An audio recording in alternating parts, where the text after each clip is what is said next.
সবাই খুব ভালো আছো, আমিও খুব ভালো আছি। তো এইটা হচ্ছে চকলেট, যেটা আমার খুব ফেভারিট চকলেট, ডেয়ারি মিল্ক। তো এটা কিন্তু খেতে খুবই সুন্দর।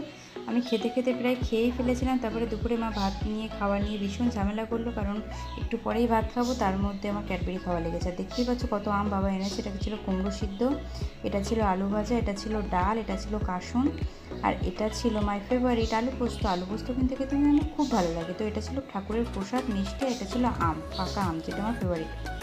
আর তারপরে শিব ঠাকুরকে নমস্কার করে আমরা বেরিয়ে পড়লাম। কোথায় বলো তো বেরিয়ে পড়লাম? তোমরা গেস করো। আমি বেরিয়ে পড়লাম মামার বাড়ির উদ্দেশ্যে।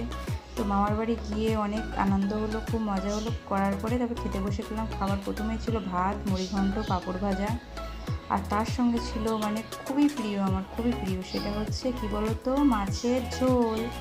মাছের কালিয়া করতে বলেছিলাম, কিন্তু এই গরমে মাছের ঝোল, এই গরম থেকে গিয়ে মাছের ঝোলটা খেয়ে কিন্তু শান্তি হয়ে গেছিলো। এটা কিন্তু ছিল রাত্রের খাবার, এটা তোমরা আবার দুপুরের খাবার ভেবো না।